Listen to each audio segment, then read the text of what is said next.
Halo semuanya, selamat datang di channel saya hari ini.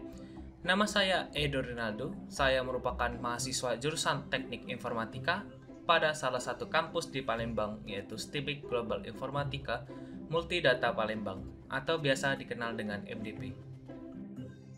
Video hari ini kita akan membahas tentang visualisasi algoritma linked list. Namun, sebelum kita masuk ke dalam lebih lanjut, saya akan membahas secara singkat apa yang dimaksud dengan stack dan heap memory pada linked list. Jadi, apa itu stack dan heap? Stack dan heap merupakan bagian memori komputer, tempat di mana data program disimpan. Stack merupakan sebuah memori yang berukuran tetap yang menyimpan variabel lokal dalam sebuah fungsi atau metode. Heap adalah sebuah memori yang berukuran dinamis, di mana memori ini menyimpan data berupa variabel atau objek-objek yang bersifat global pada suatu aplikasi. Contohnya, ketika membuat misalnya variabel mtn sama dengan 30, di mana n dan 30 berada di dalam stack. Seberapa besar memori tergantung pada tipe data yang digunakan. Jika terjadi penambahan data n1, n2, n3, dan seterusnya, semuanya menggunakan tipe data integer, data-data tersebut semua masuk ke dalam stack. Apa yang akan terjadi? Akan terjadi yaitu cepatnya penghabisan memori, yang akan membuat aplikasi akan force close, yang dimana hal ini disebabkan karena manajemen mengalokasi di stack kecil. Inilah mengapa linked list sangat diperlukan agar program dapat berjalan secara baik. Baiklah, marilah kita masuk ke dalam materi utama hari ini. Pertama, kita membuka Java Visualizer. Anda dapat langsung masuk ke Java Visualizer via link yang ada di deskripsi di bawah ini, atau cari lewat Google Search dengan keyword Java Visualizer, dan akan muncul yang paling atas websitenya. Saya telah menyediakan 3 jenis kode yang dapat dicoba untuk Java Visualizer-nya, di mana 3 coding tersebut dapat di-download dari deskripsi untuk Anda coba sendiri. Coding pertama merupakan bentuk dasar terbentuknya link dari stack ke heap, yang dimana menggunakan alamat. Jadi, tipe datanya merupakan kelas. Pertama, ketika aplikasi dijalankan, aplikasi akan mencari public static void main. Terdapat variabel daf1 yang dimana merupakan tipe daf berkait. Daf berkait merupakan tipe data kelas. Jadi, daf1 memiliki tugas untuk menyimpan alamat. New daf berkait Timmy akan dieksekusi lalu akan pergi ke kelas daf berkait, yang dimana akan dibaca simpul kepala yang merupakan tipe kelas. Sama seperti daf1, kepala bertugas untuk menyimpan alamat. Setelah new daf berkait Timmy dieksekusi dan pergi ke kelas daf berkait, Timmy diterima oleh DB nama lalu akan menjalankan new simpul DB nama. Setelah itu, new simpul akan pergi ke kelas simpul sambil membawa Timmy. Sesampainya di kelas simpul, nama Timmy akan disimpan dalam S nama, kemudian S nama menyerahkan Timmy ke nama, di mana nama sekarang terisi Timmy. Tutup kurung, kembali ke new simpul DB nama, yang di mana diserahkan ke kepala, tutup kurung, dan kembali ke daf1. Kemudian, sistem out.println akan menunjukkan hasilnya di bagian output. Lalu, tutup kurung kembali dan program selesai dijalankan. Kesimpulannya yaitu, daf1 menunjuk ke kepala dan kepala menunjuk ke simpul, yang berisikan nama, di mana nama terisi Timmy. Yang kedua, bagaimana jika data lebih dari satu? Sama seperti dengan tadi, ketika berada di new daf berkait, akan pergi ke kelas daf berkait, di mana bersimpul variabel kepala. Kepala, kemudian ke new simpul yang di mana membawa Timmy, dan akan pergi ke kelas simpul. Timmy diterima oleh nama, kemudian kembali terbentuklah link seperti tadi. Begitu juga dengan daf2 dan daf3 yang berbentuk seperti ini. Daf1, daf2, dan daf3 berada di stack, namun datanya berada di heap. Bagaimana memunculkan hasilnya? Dengan menggunakan sistem out.println. Daf1 titik kepala titik nama. Salah satu ciri object-oriented adalah cara mengakses data menggunakan dot atau titik.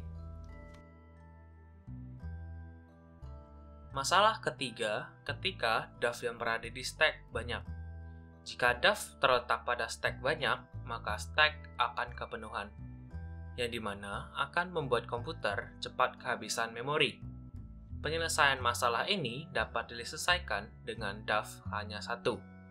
Namun, data-data di heap berhubungan. Sama seperti tadi, pertama program akan menunjuk new daf berkait, lalu pergi ke kelas daf berkait. Kemudian dibawa ke kepala new simpul db nama. Setelah itu akan dibawa ke kelas simpul di mana nama menampung Timmy. Setelah itu kembali ke kepala.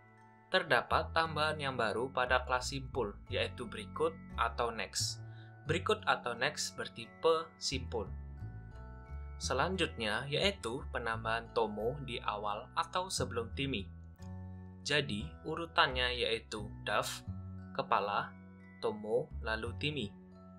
Pertama, daf berkait tambah awal sama dengan new daf berkait Tomo akan dibawa ke kelas daf berkait. New simpul db nama membawa nama Tomo ke kelas simpul dan nama menerima Tomo. Kemudian akan kembali ke kepala dan menjadi tambah awal. Untuk membuat kepala menunjuk ke Tomo, maka dimulai dengan tambah titik kepala titik berikut sama dengan daf titik kepala. Tambah titik kepala titik berikut akan menunjuk ke nama Timmy, yang artinya berikut akan menunjuk ke nama Timmy.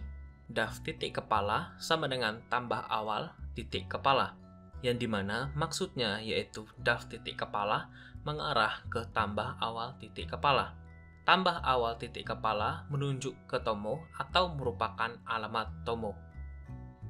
Daf titik kepala sama dengan tambah awal titik kepala. Daf titik kepala yang menunjuk ke Timmy akan berpindah ke Tomo. Tambah awal sama dengan 0, yang berarti menghilangkan tambah awal. Selanjutnya, sama seperti nama Tomo, tambah awal Tama akan ke new simpul, lalu ke kelas simpul dengan nama sama dengan Tama. Lalu akan diserahkan ke kepala, kepala akan berisi alamat Tama. Tambah awal sama dengan new daf berkait Tama, yang baru akan dimasukkan ke tambah awal. Tujuannya sekarang yaitu membuat nama Tama diletakkan sebelum Tomo atau berada di tengah-tengah. Jadi, daf, kepala, Tama, Tomo, lalu Timmy. Hampir sama seperti tadi, tambah awal, titik kepala, titik berikut menunjuk ke daf titik kepala, di mana nama Tama berikut akan menyimpan dengan alamat Tomo. Daf titik kepala sama dengan tambah titik kepala, agar daf kepala menunjuk ke Tama, dan hasilnya menjadi daf, kepala, Tama, Tomo, lalu Timmy. Tambah awal sama dengan 0 untuk membuang tambah awal. Selesai.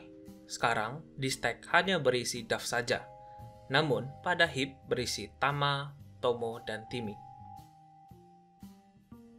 Sama seperti di atas, penambahan pemanggilan menjadi output menampilkan nama Tama, Tomo, ataupun Timmy. Jadi, jika ingin membaca data pertama, maka daf, titik kepala, titik nama. Jika ingin membaca data kedua, maka daf, titik kepala, titik berikut, titik nama. Jika ingin membaca data ketiga, maka daf, titik kepala, titik berikut, titik nama. Sekarang gambaran logikalnya. Terdapat sebuah heap di mana ada dua bagian di dalamnya, yaitu nama variabel dan isi variabel. Bagian merupakan kepala dan bagian kanan merupakan isi dari kepala, yaitu alamat. Bagian atas kiri dari kepala merupakan daf yang menunjuk ke kepala.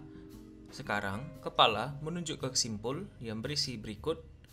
Bagian kiri merupakan berikut, bagian kanan adalah alamat, bagian atas kiri merupakan nama, dan bagian kanannya merupakan Tama. Berikut menuju ke berikut. Sama seperti tadi, bagian kiri merupakan nama, dan bagian kanan merupakan Tomo, dan bagian berikut menunjuk kembali ke bagian berikutnya, dan seterusnya hingga habis.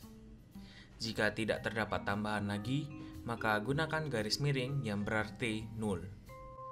Jadi, linked list program ini secara logikanya yaitu DAF menunjuk ke kepala, kepala merujuk ke berikut, yang dimana menyimpan Tama, berikut menunjuk ke berikut, yang dimana menyimpan nama Tomo, dan akhirnya berikut menunjuk ke arah nama, yang dimana merupakan Timi. Terima kasih karena sudah mengikuti pembelajaran video hari ini. Semoga bermanfaat bagi kalian yang menonton ini hingga habis. Mohon maaf jika terjadi kesalahan dalam perkataan saya hari ini. Terima kasih dan sampai jumpa.